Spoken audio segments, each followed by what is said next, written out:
Hello, good evening, everyone. Thank you for joining us.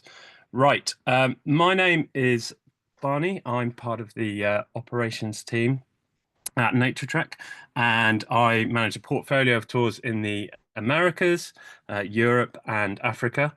And I'm also our private groups manager. Tonight, I'll be talking about Mexico and Madagascar. And joining me this evening is my fellow operations manager, Alison. She has a wide-ranging portfolio across 6 continents, and tonight she'll be talking about Indonesia. Now, there won't be an interval this evening. We will just go straight through. But do not worry because it is being recorded and it will be uploaded onto our website later on, so you can always watch it back. The other thing to say is that if you have any questions at all during the course of this evening, please put them in the chat or the Q&A section. We won't be able to answer them at the time, but we will come to them later on. So please do that. Right, so I am going to now hopefully bring up my presentation. I had it all sorted before, so fingers crossed, please bear with me. And right here we go.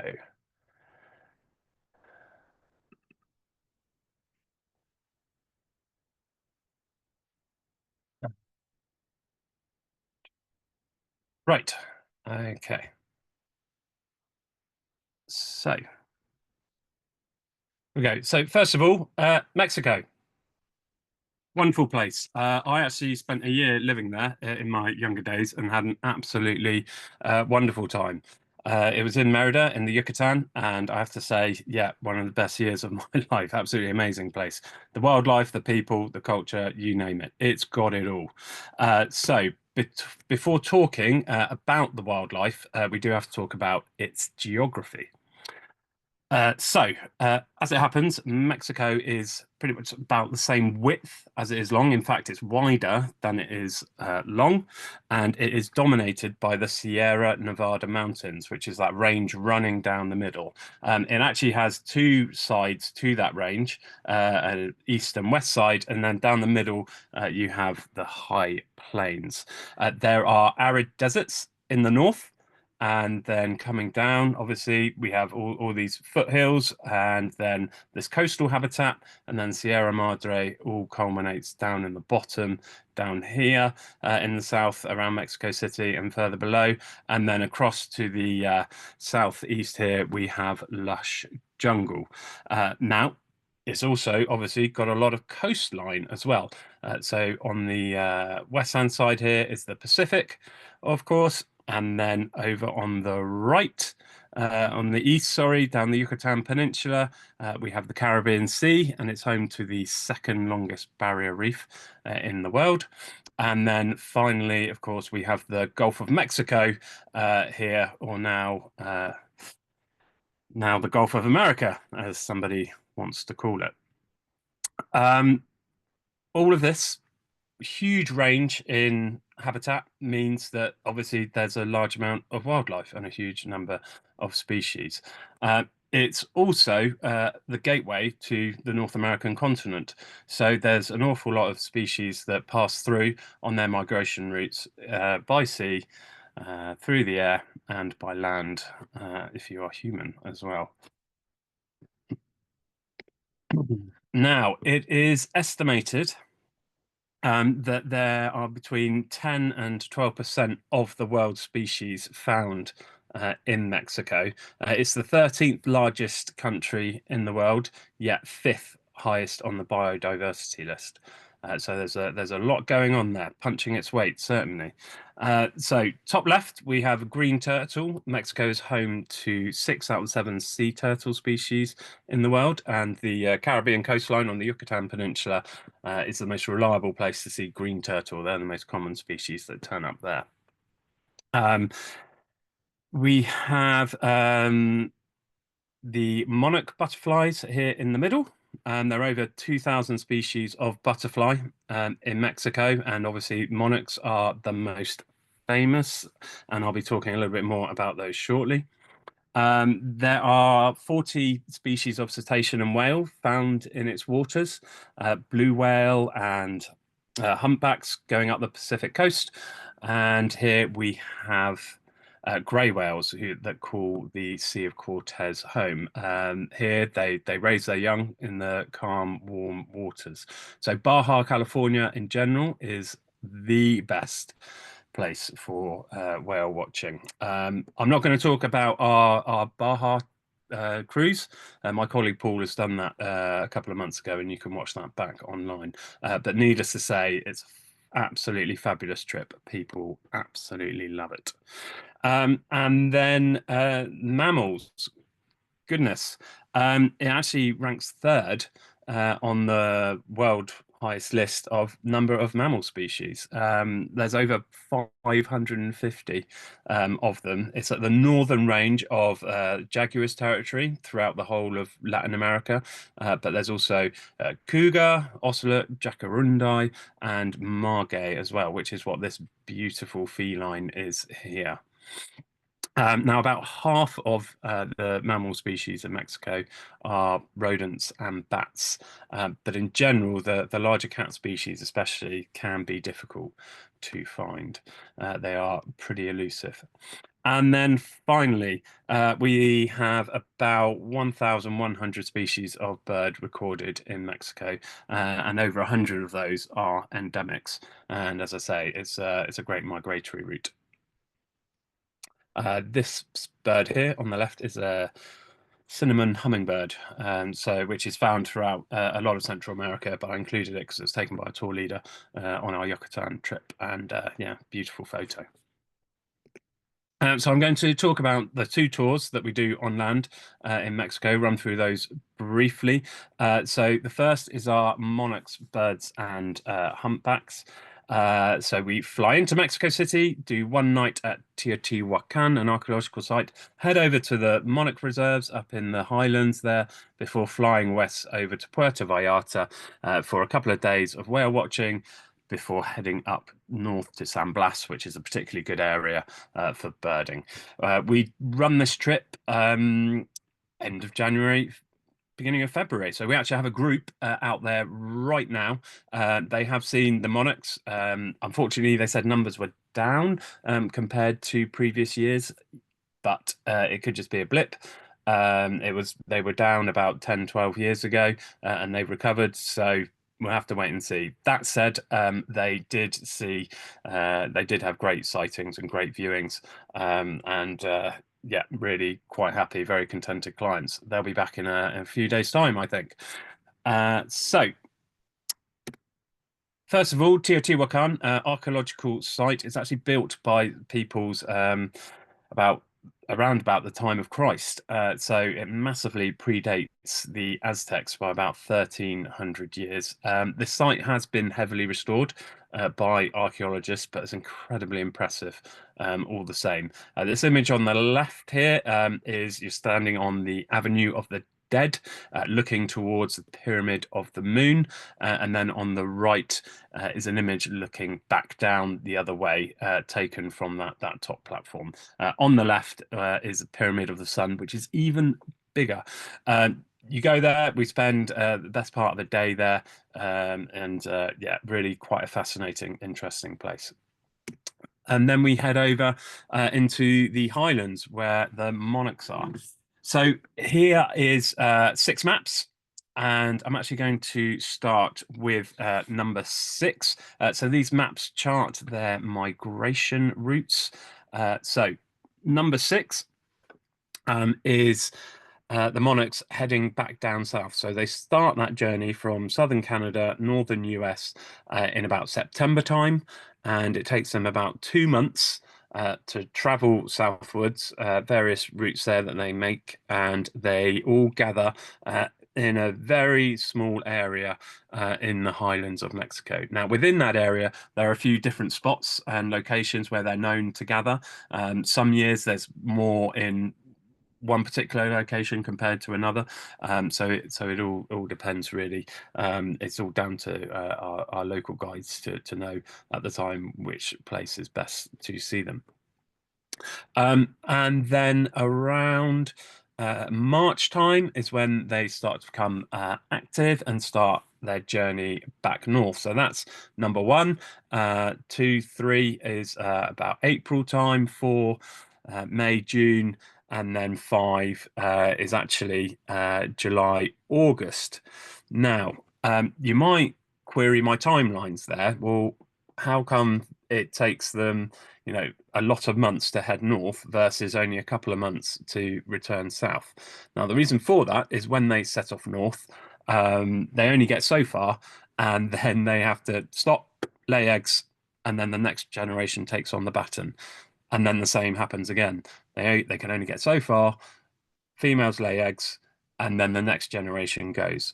So, and then when they finally get to where they want to be in southern Canada, northern US, they lay another batch of eggs, and then it's that fourth generation that hatches that makes the journey south. Now they're able to induce an aging hormone, that generation of monarchs, which helps them live 8 times longer than their predecessors, and therefore they can make that journey south in one go. And of course, they then have to survive the winter before setting off again. So, as you can imagine, they probably don't make it too far when they're setting off in the springtime. But that's why. So there's 4 generations that go into the process. Now, you might see on the maps there's some more arrows over here on the left-hand side in California. So there's a smaller population which will overwinter in the Rockies before making their way back to California. And this is what greets you when you get there. So these are photos taken by clients and tour leaders on our previous trips. When you get there, absolutely awash. So the journey, obviously, we're in the Highlands. You can only get so far by vehicle. So we have to get on horseback to make the journey. It's only about 90 minutes, 2 hours or so. You don't have to be an accomplished rider in any way, shape, or form. Horses, very well looked after, but they know the route, they know where they're going, they go at a steady pace, and there's the handler with you the whole time as well. So it's a nice, fun, adventurous way to get up there, as well as a bit of source of income for the locals, of course. Okay, now it's not just the monarchs there. We do see lots of other butterfly species as well. So top left, going clockwise, sorry, from top left, we have zebra crossstreak, malachite, and white peacock, a four-spotted sailor, a Julia heliconian, and then bottom left we have a princely tiger moth. Now this is taken that's a tour leader's hand that it's on there. It's a pretty localized species, only found in a few states in Mexico and northern Guatemala, but what an absolutely beautiful creature. Lovely iridescent wings and body there. So then we head over to Puerto Vallarta on the coast in the Pacific, do a couple of days of whale watching. You get to see some great behavior from the humpbacks at this time of year. It's, as I say, they're passing through at this time of year, so it's great time to see them. Now, these two images at the top of the flukes.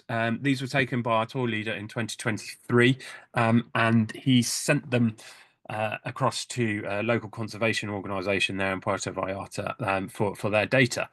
And they matched them up and sent an interesting reply back. So the individual on the left there was first recorded in 2018. And again, in the same waters in 19 and 20, but hadn't been seen again until this photo was taken and submitted. But what we do know about this individual is that it goes as far north as Oregon for its feeding grounds. And then the one on the right here with these quite spectacular circular markings, very unique. That's never been seen, never been recorded before. So they were elated to have that submitted to them. And obviously our tour leader and clients were as well.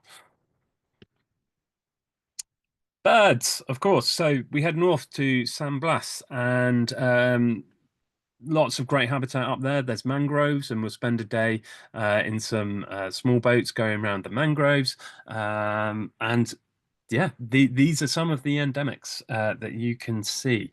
So again, starting top left and working our way around clockwise, we have a rufous-backed thrush, a black-throated magpie jay, a Colima pygmy a sandblast jay, very localized, an elegant quail here, and you can see its quiff there, quite magnificent. And finally, golden-cheeked woodpecker.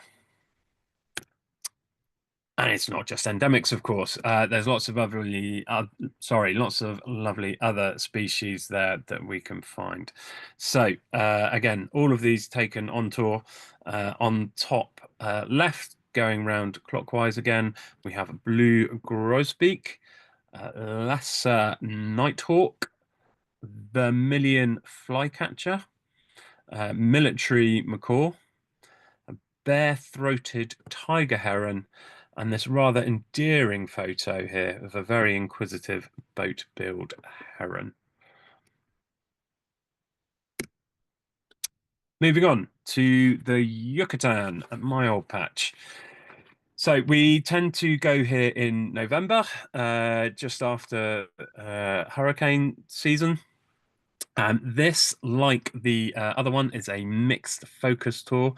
So people booking need to be aware of that. It's not just one species or the other, it's a whole mixture.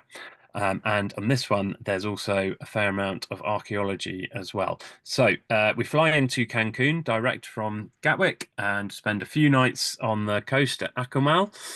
And here we'll see Tulum. Then we head inland to Coba for a nice archaeological site, birding and monkeys as well. Then Chichen Itza, which I'm sure you all would have heard of, and then up to the Gulf Coast for the last few days at Rio Lagartos, which is a really special place for birds. And then we head back to Cancun and home. That said, quite a few people like to extend their stay, either Cancun or further down the coast. There's an awful lot of choice if you do fancy some downtime. Or alternatively, you might like to head up to another place on the Gulf Coast called Holbox, which is a very different vibe and atmosphere.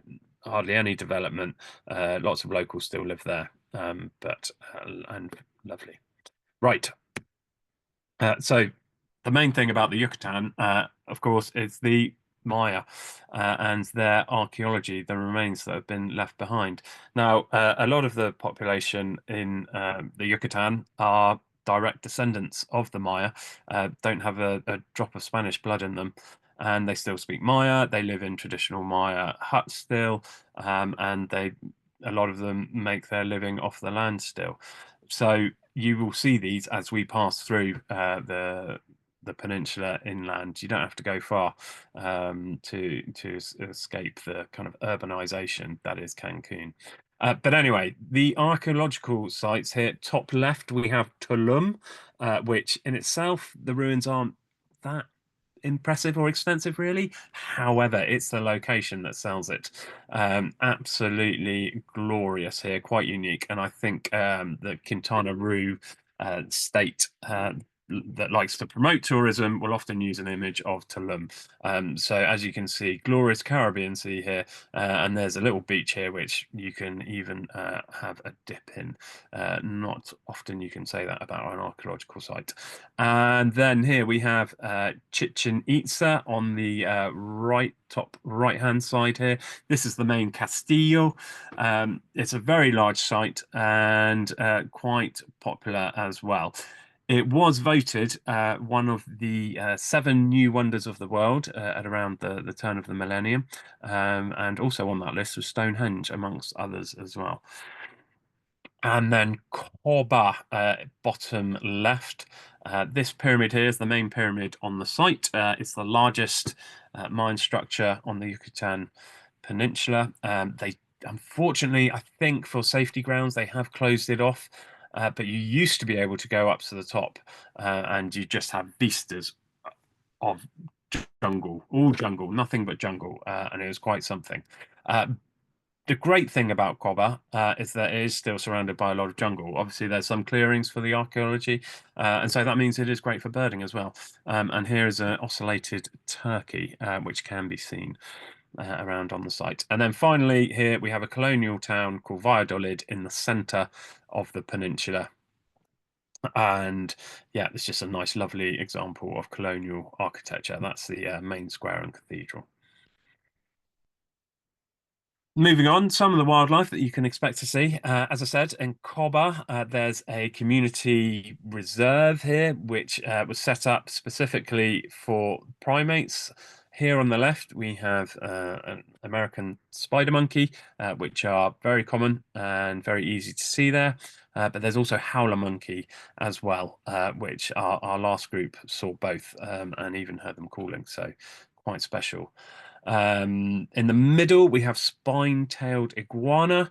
You can find them actually at the archaeological sites. Lots of holes and crevices, as you can see there, for them to hide in, and also to warm themselves up in on the morning on the stone there. And obviously, a lot of food around for them. And then on the right here, again, this is another green turtle, which was taken on one of our tours. I think it's quite shallow there, and this was off the beach of Akumal. So it's where we stay is the best place to see green turtle. And then the birds. Top left here, we have Mexican sheartail, this hummingbird. There's only about 10,000 or so individuals left, they estimate, which is a shame. But beautiful bird and a very good chance of seeing it. It tends to its habitat and its range rather is along the north coast of the Yucatan. Yucatan jay. No, not Jay. We've Yucatan Jay is bottom left. Sorry, I'm jumping ahead of myself there. That is a Yucatan Jay, which actually is a near endemic. Yucatan wren over here on the right hand side. Again, all these photos taken by tour leaders, and in the middle there is an orange oriole. And then, of course, lots of other lovely species that can be seen. At top left, and working our way around clockwise once again, here we have a hooded oriole, which are found throughout the Americas, a bat falcon, which again, this is its northern range up here, and it extends all the way down to Brazil. So chances are you would have seen that somewhere else. Top right, we have a yellow-throated warbler, which is a winter visitor.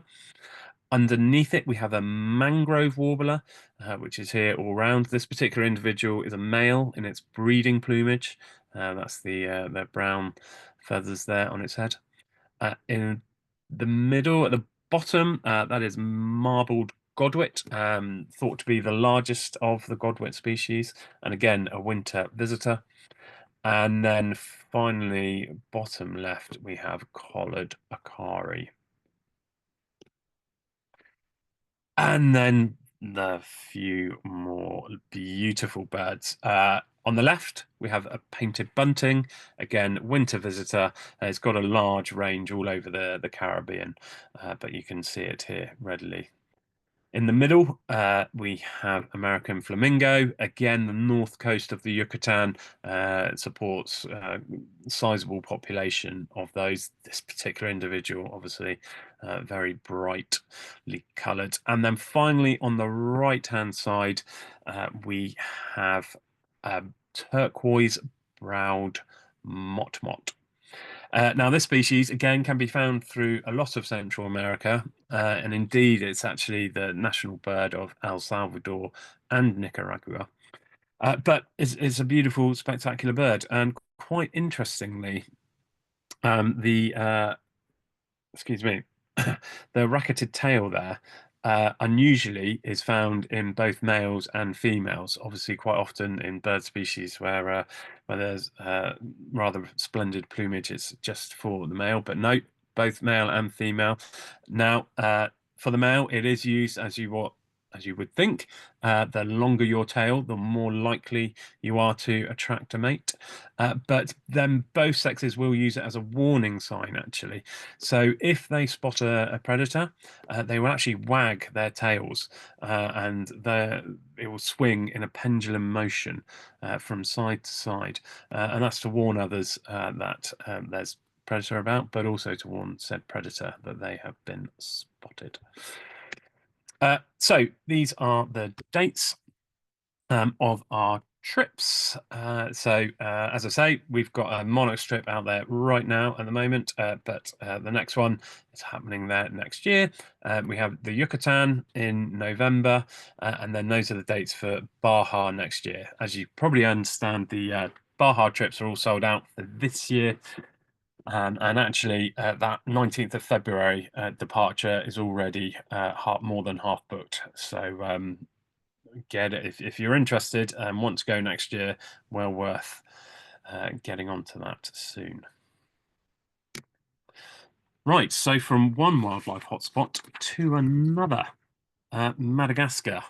Gosh, where to start? There's so much to say about Madagascar, even more so than Mexico. So what I'm going to do here is just go through a few of my personal favorite species. I hope you don't mind me indulging you in that. Once again, though, do need to do a bit of geography.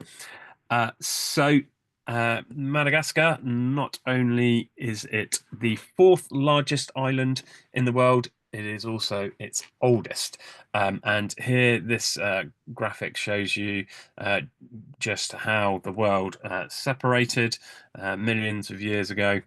And as India here, you can see India coming off Gondwana and heading north. It took Madagascar with it to begin with off mainland Africa, but then for some reason Madagascar kind of stayed where it was as India continued north and careered into the Eurasian plate, creating the Himalaya, of course. A lot of the species that are on Madagascar now weren't there at the time this happened. There are a few ferns and the odd snake, which they think would have been there when it separated, but otherwise, all other species have come over sea effectively.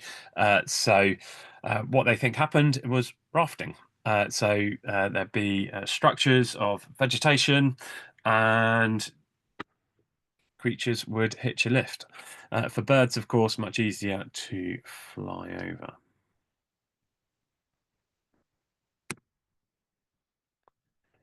Right, so these are the levels of endemism in Madagascar. So yeah, about 70% of its reptiles are endemic, and it's 90% for its amphibians, 70% for its plants. All of its terrestrial mammals are endemic, about 50% of its birds, and yeah, nearly all of its insects. So a lot of unique things to see. Now, this number it actually has about 3,000 endemic species, and that's only second to Brazil, and quite likely that that number will increase over the years once science, once we discover and learn about new species.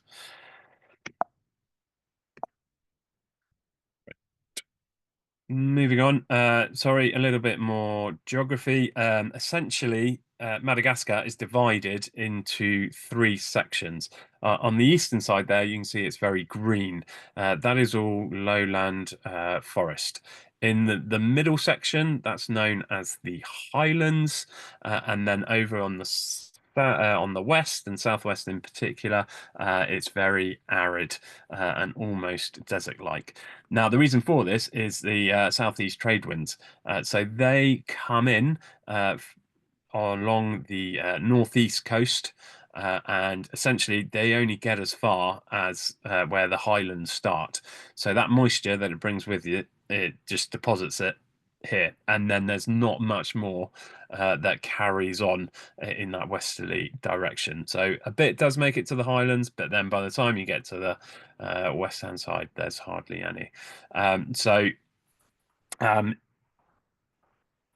there are some species, a few species that can be found all over the island, but the vast majority of them are just in one particular area. They've carved out their niche and adapted to that particular habitat. So, starting with birds, there are four endemic families of birds: the mesites, ground rollers, ascites, and Bernaday warblers. And then there's also two other families, the vangers and cuckoo rollers, which are also found on nearby Comoros Islands. So all but one of the ground rollers are found in lowland forest. That one ground roller that isn't is this bird here. This is a long-tailed ground roller, which is found on the west in the spiny forests. As I say, quite different from all the other birds, and it's often, for many birders in particular, seen as a birding highlight in Madagascar. And I can understand why. It is a beautiful, beautiful bird, and quite unique. However, not my favourite ground roller. That title belongs to this. This is a scaly ground roller, excuse me. And what I love about this bird is its colouring and the intricacies of its feathers. So yes, it is immensely bright and beautiful, but then the detail here is quite extraordinary. Do you think so? Why is it so bright? Doesn't it stand out? Well, actually, no. It spends most of the time on the forest floor. And actually, if you look closely at this particular image, you'll see that all of the shades of colours that are on this bird, you can see in the background.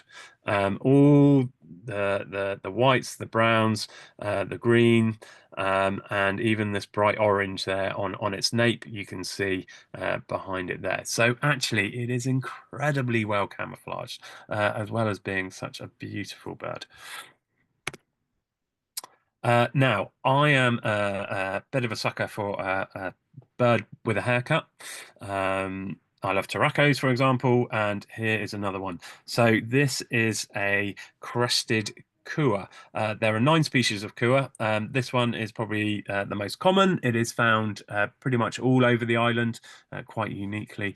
And as I say, it's just a gorgeous fun bird. The vast majority of the kuas also spend their time on the forest floor, and they are pretty easy to spot.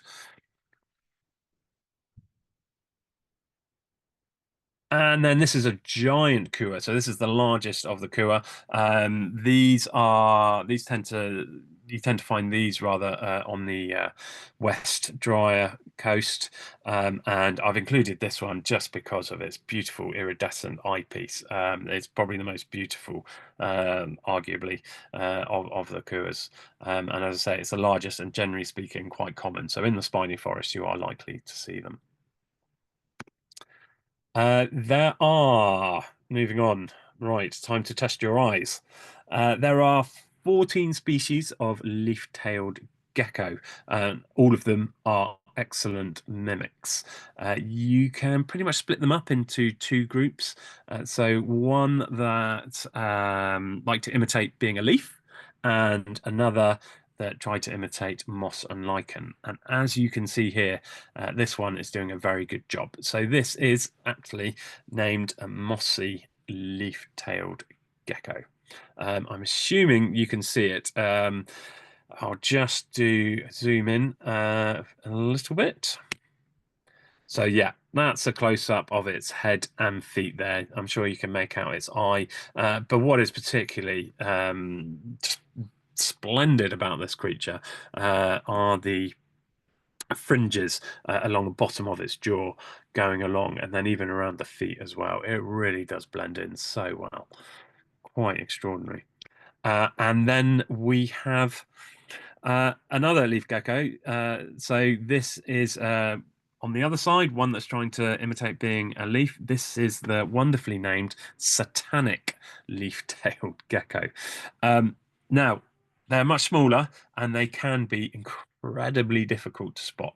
Um, so whenever a guide finds one, they're doing incredibly well.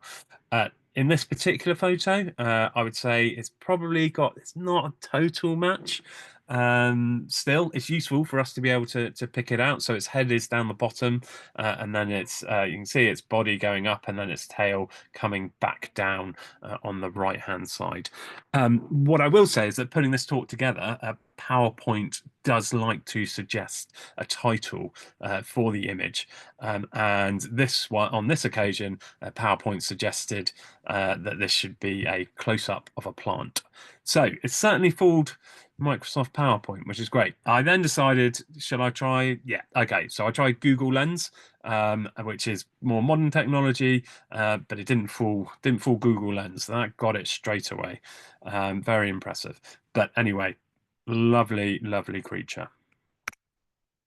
Uh, Right, this is probably Madagascar's most famous invertebrate. This is giraffe-necked weevil. It's found on a certain type of bush and at a certain time of year. So it's actually quite easy for our guides to find, and it's always always a winner with the clients. They love to see this. So this here is a male, and its neck is about 2 to 3 times longer than a female. The reason why they think it has a longer neck, much like a giraffe. It can go for leaves which other invertebrate cannot reach. They also use it for fighting, and the male will also use its neck to roll. It'll use its mouth to cut out a bit of foliage, then roll it up, and then move it across to a female. And in that, she will lay her eggs. That will then fall onto the floor, and then the eggs, when they hatch, have a tasty morsel to eat from the off. Um, Oof, this is my favorite. This is an adult male comet moth, also known as Madagascar moon moth. Goodness me, what a beautiful, beautiful creature. So, uh, adults, they only live for about a week maximum. So them, even though they have mouth and guts, they do not work. Their mouth does not open. Their guts do not work. So they're not eating at all. Hence the short lifespan as an adult. So for the male, of which this is one, it's a race against time to find a female. Now, how they do that is you'll see the large feathery antennae up there. So these are particularly long and feathery to try and detect the female's hormones. And it is a night flyer. And the reason why it has these long tails is they think it's used to distract bats and throw off their sonar. So when bats are pinging out their sonar, they're hitting these tails, and then they try and attack the tails rather than the more vulnerable part of the moth. So a great diversionary tactic as well. Supposedly, the colouring obviously is very bright, and it needs to hide in the daytime. But supposedly, it does think of itself as this colouring as being camouflage. So there you are. But lovely, absolutely lovely creature. Tenrecs. There are about 30 species of tenrecs in Madagascar. They are all descended from one ancestor that came over on a raft. They vary in size and appearance. So some look like otters, moles, hedgehogs, shrews. even mice. So this particular individual is a lowland streaked tenrec, and it's probably one of the ones you're more likely to see.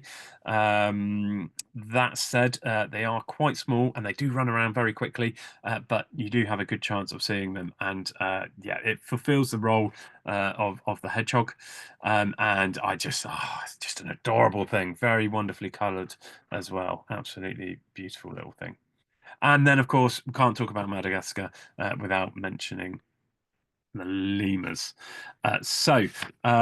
Overall, there are 106 species of lemur that are still alive, and these are kind of divided out into five extant lemur families. There are other lemur families which unfortunately have been lost to extinction. All of those were much larger, in fact, than what is left today. However, we've got to appreciate what is there. This is a Safaka, and there are 9 species in the Safaka family. Each species of Safaka is found in its own separate location, so they never overlap territory. So you've got, if you want to see all 9, you've got to travel all over the country to find them. This one is probably the most famous one. This is Veru's Safaka, and it is known as the dancing Safaka. Lemurs, obviously, they've evolved to live in the trees, and they're very well adapted for that. It has an incredibly long tail here, along with its limbs, to help it get through the trees. However, if it does need to go on the ground, then uniquely, this Safaka will dance on its 2 back legs. And I'm going to show a video which I took last year, which I hope will play, of a couple of Safaka. So please, let's see. Are you going to play? Here we go. Here we go. Oh no, it's not going to play. I'm so sorry. That's not going to play. So here, I hope you can see in the middle there, there is a Safaka on its hind legs, and it's about to come down the path before jumping off. Oh, so sorry. But you know what? If you saw this, I'd be spoiling it for you. You need to see it in person. After this, I was absolutely, I have very, very tingly, goosebumps all over me. Very, very special. I was the only person to see it. Absolutely incredible. And then we have Indri. So this is the largest of all lemur species. And it's the only one which doesn't have a tail. In the local language, in Malagasy, it is known as Babakoto, which means ancestor of man. So I think the reason for that is given its size, but also the fact that it doesn't have a tail as well. So as well as being incredibly beautiful, the main thing, or the most wondrous thing about Indri is their call. They It's extraordinary, and again, you have to go there to hear it, to believe it. So there'll be various groups in the forest, and to communicate with each other, they send out this really loud, booming call. But it sounds like a humpback whale. I think that's the closest thing I can say that it sounds like. Absolutely eerie, haunting, gorgeous, all at the same time. And maybe you'll be lucky enough to see them whilst they do it, but more than likely you'll be heading into the forest to find them, or on your way out when you hear it. And yeah, it'll just make you stop in your tracks and just stand there. And again, goosebump time. Extraordinary. Again, I have a video just of the sound, but I don't think it's going to work, and I don't want to spoil it for you either. So apologies that that's not working. And right. And then here are the dates of all of our tours for next year. So we have a large range of trips this year and next. Most of them have availability still. Some of them are already fully booked. But what I will say is the wildlife and the people of Madagascar need responsible wildlife tourism. There's only fragments of habitat left, and it's dotted around all over the country. And as long as there are tourists going to visit, then that will remain and animals will be protected. If people stop going, then I I fear that it's just a matter of time. The people also rely on tourism, and it gives a lot of work to a lot of people in a very poor country. So if you have been curious and if you are thinking that you should be going at some point, then I would urge you to go soon. Right, and that is it from me. I think I have, yeah, I've reached my limit. So thank you very much. I hope you've enjoyed that whistle stop tour, and I will now hand over to Alison. Thank you very much. All right, thank you, Barney. Let's just get my screen up so we can all see what we're looking at.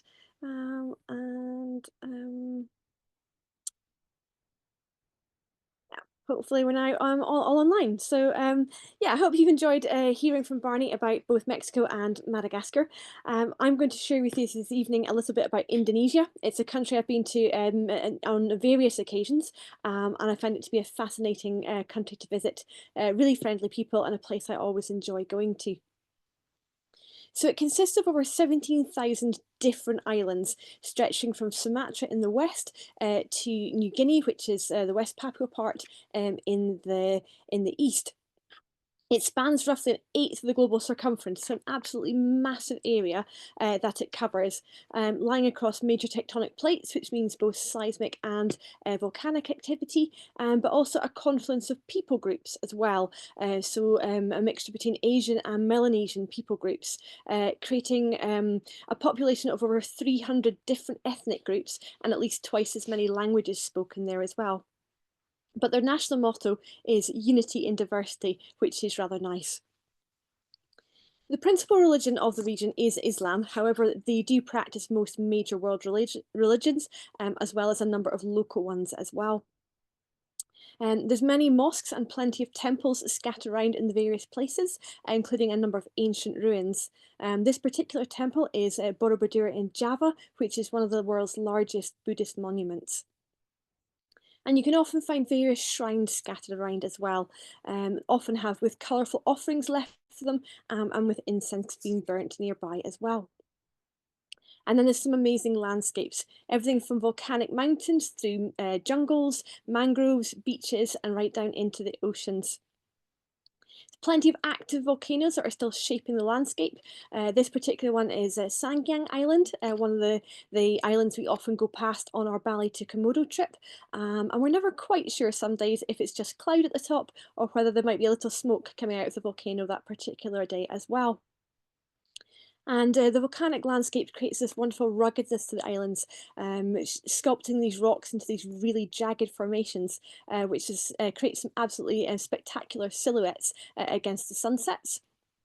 And then you also have these fascinating rock formations that have been sculpted by wind and waves and weather around the coastlines as well, which we'll come across.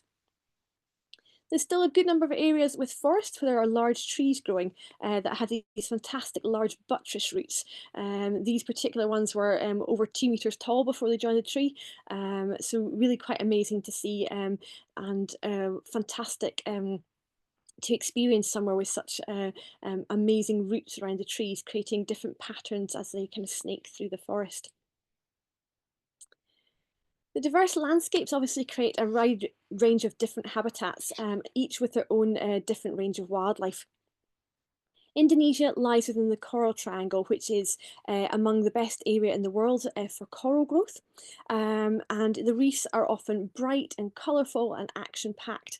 Amazing things to see. We particularly go snorkeling in various places in this area, and there's always something different to see when we go. There's a range of both hard and soft corals, depending on the particular area we're in, and each is a colony of living organisms. The Raja Ampat area in the east is particularly well known for its reef life, and there's always so much to see when we head out snorkeling. Some very distinctive different fish species with colours and patterns and behaviours. Many people like an anemone fish. They're very easy to recognise and identify. They take the secretions of the anemone and rub it over themselves, so they're coated in the same mucus as the anemone, and that means they're not recognised as an intruder. And it's a symbiotic relationship where the anemone provides a place for the fish to shelter in, and the fish then in turn provide nutrients and also keep away other fish species from the anemone as well. Numerous different butterfly fish species, many with this kind of unique white, black, and yellow different colorations, combinations. So many different species with the same color combinations, but just in a slightly different pattern, creating a huge number of species. And this particular one is a butterfly panda fish. Sorry, panda butterfly fish, other way around. And then we have the colourful angelfish. This one is a blue girdled angelfish, and it often stands out really well from the other fish around about on the reef at any particular time. Other fish are a little bit more recognised by their behaviours, perhaps, rather than their coloration. This particular one is a freckled hawkfish in some areas, but known as by different names in different areas. It likes to perch on the edge of the corals, and it's an ambush predator, much like various birds of prey are. It has a burst of speed where it darts out and grab its prey, and then before heading back to another rock and perching up, again, a bit like a bird in a tree. And as with many species on the reef, this particular fish does change colour with age. These fish have a great name. They're called pajama cardinal fish. This combination of red and white spotty tail ends, dark bands in the middle, and really bright red eyes. They're typically found around reefs near mangrove areas, but very, very unique looking fish, and very great to be able to see them around about. They're often come up and down in amongst the corals, so you have to kind of look carefully to spot them initially, but once you get your eye in, they're really quite obvious. Another mangrove species is banded archerfish. These ones swim amongst the mangrove roots, and they have quite a unique behaviour in that they spit out of the water to catch flying insects, so they can target their prey that way. And then there's various fish that are cryptic or camouflaged in colour, like this map puffer fish. This particular fish is not one you want to get too close to because it is highly toxic, but it's got small spines all over its body as well.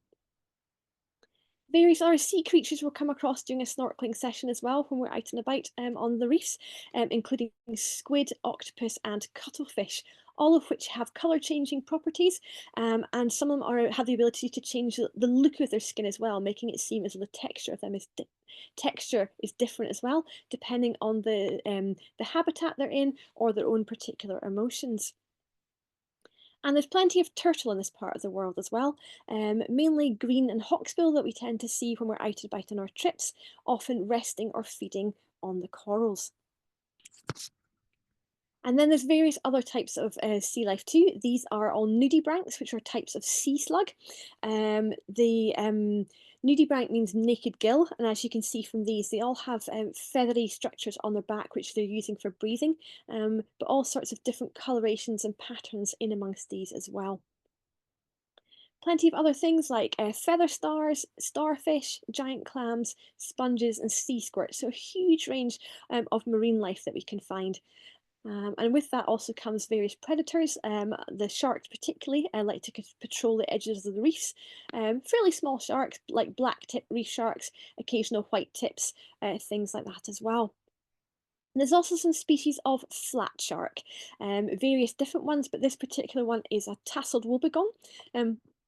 Excuse me, they often like to hide under the coral formations, but this one was showing itself quite nicely, and it's got these fantastic tassels around its mouth, a bit like Barney's gecko species, where it uses them to blend in with the habitat around about it. And also present is the largest shark and the largest fish in the world, the whale shark. These amazing creatures are thought to get up to 60 feet long. That's just over 18 meters. It's so absolutely massive in length in the biggest ones. We tend not to come across ones that are quite that big, but still a good 6, 7, 8, 9 meters long. So still very impressive. And they are filter feeders, all plankton eaters. And it's really amazing to be able to see them filtering out through the water.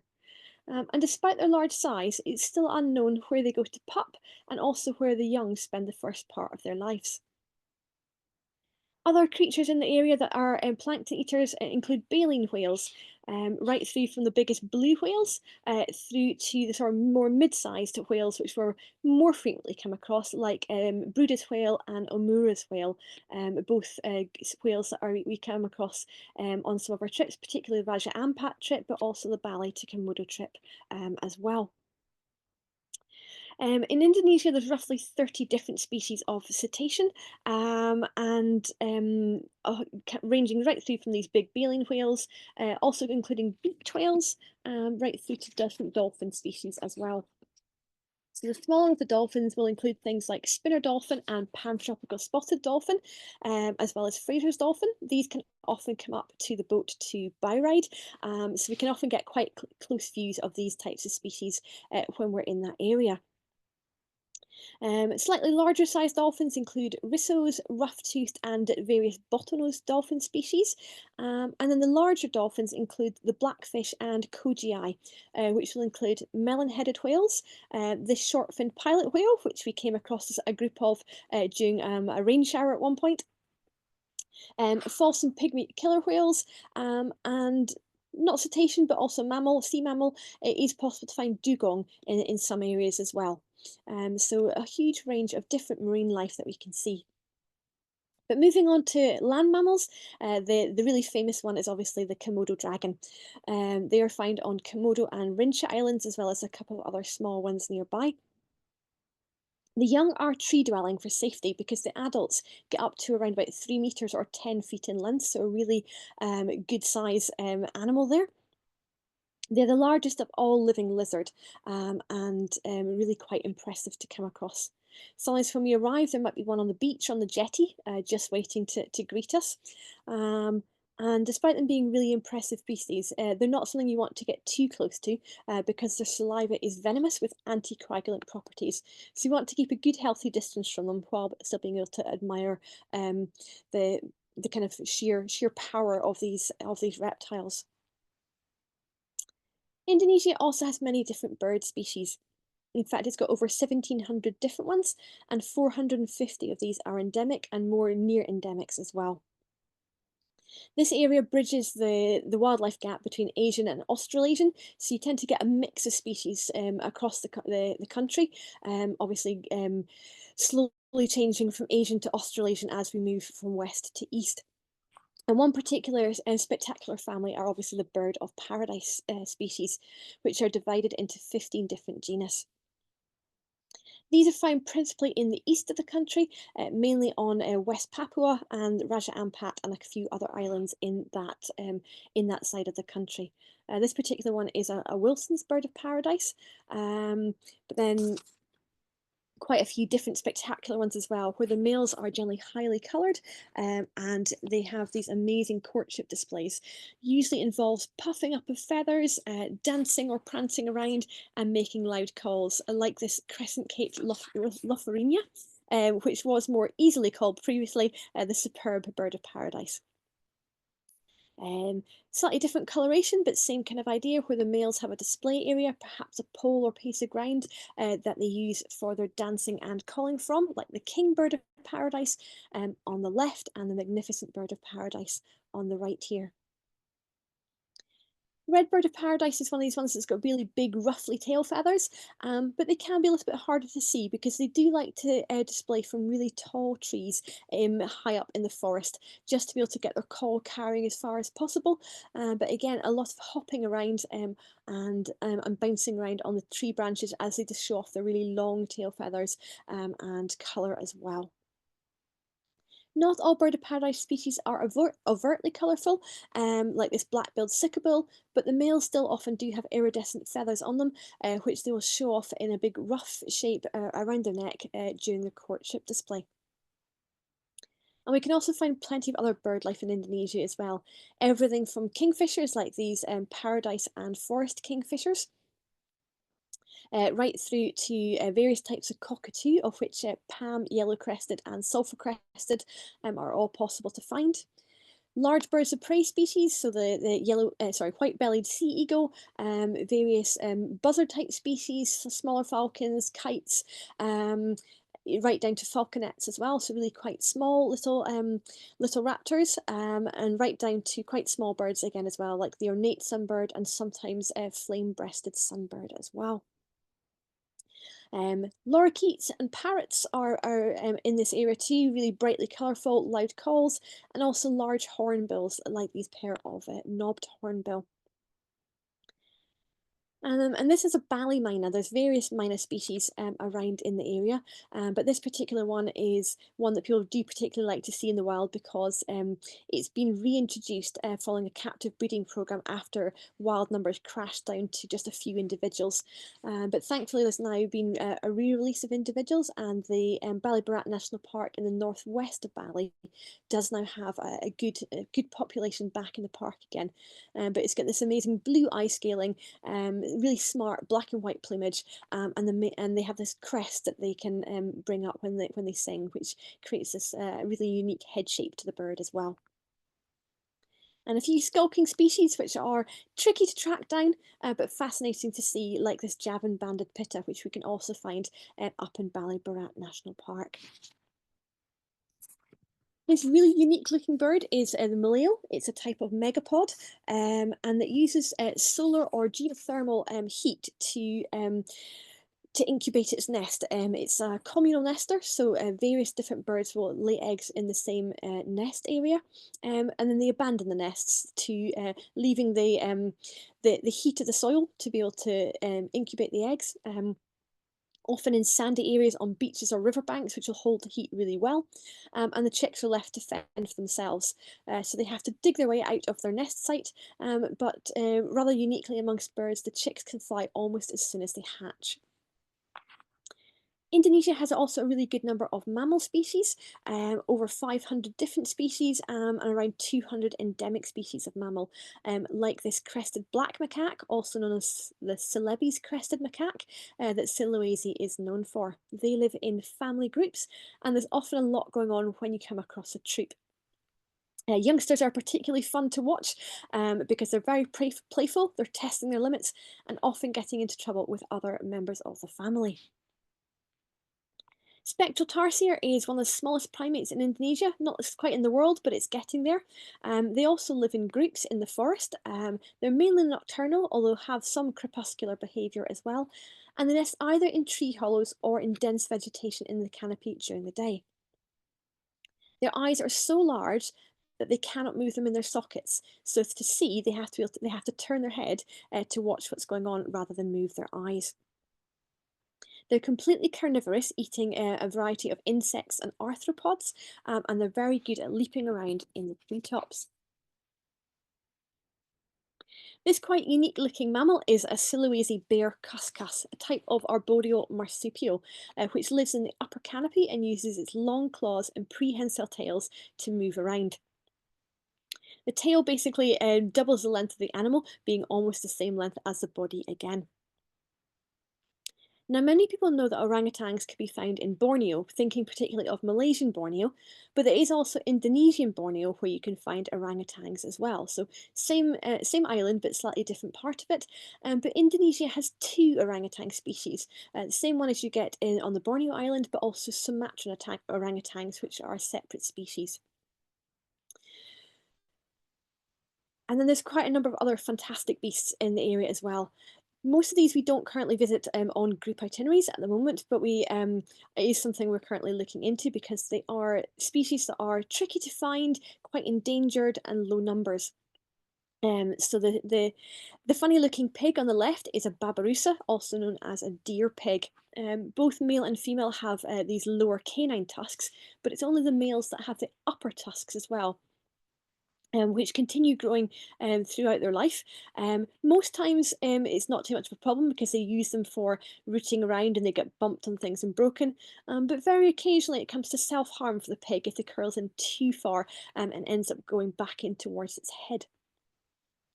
No one's quite sure what the function of these upper tusks are because they don't use them for fighting, so it's still a little bit of a mystery.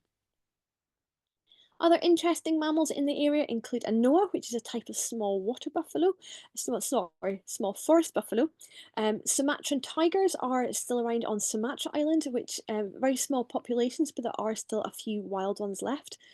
Both Sumatran and Java rhino, as well as elephant species that are around an island. So some really big mammals there, really quite iconic mammals, but less well-known area to head to find them. So absolutely huge range of wildlife found in Indonesia, not surprising given the size and diversity of the country. Many different insects, at least 2,500 different butterfly species, some unique plants like the Rafflesia flower, which is the world's largest single flower. Very spectacular to look at, but absolutely horrid in terms of smell. They're meant to smell like rotting flesh, which doesn't sound too pleasant to get close to. In terms of amphibians and reptiles, there's over 400 different frogs and 260 reptiles on the various islands. And it was also off Sulawesi, which is one of the middle islands in Indonesia, that another population of coelacanth, the kind of a prehistoric type fish, was discovered. So they're still finding different species in Indonesia, and as well as rediscovering species that were thought long extinct. So it's an area that's well worth a visit. So many different things to see, both in terms of culture and historical aspects, but also it's such a huge range of wildlife to find. These are our tour dates for our group tours for the next couple of years, but we are also able to offer extensions to our particular you want to see over and above these, and we also do have the option of being able to offer tailor-made itineraries as well. So I hope you've enjoyed this evening with us. If you have any questions, please do feel free to ask Barney or myself. But otherwise, thank you very much for joining us this evening.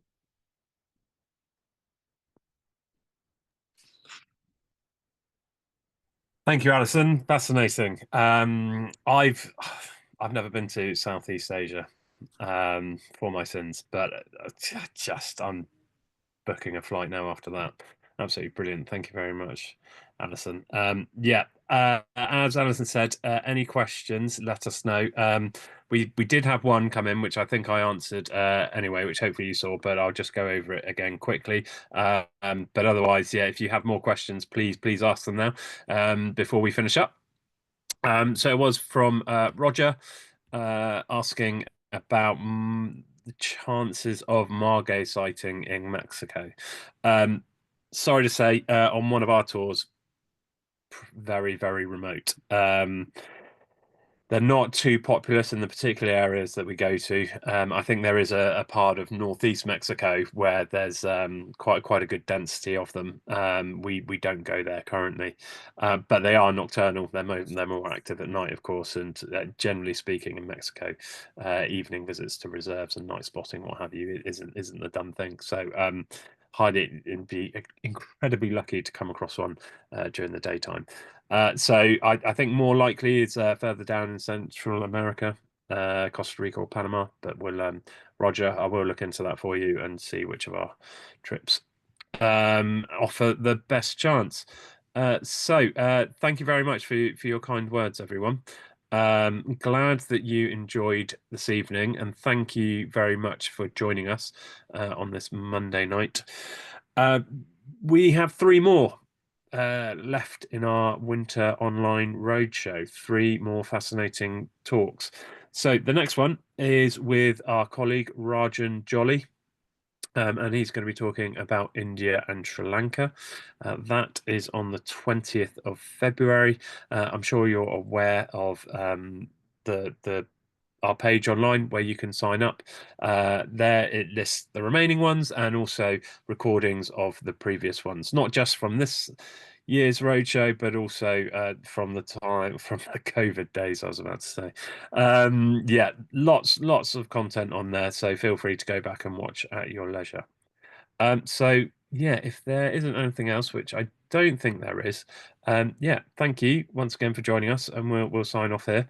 And yeah, good evening to you all. And any questions afterwards, or you want to make any bookings or inquiries, just contact the office and ask to speak with one of us, and we'll happily talk that through. Okay, and that's it. Thank Thank you very much, everyone. Have a good evening. Thank you. Bye bye.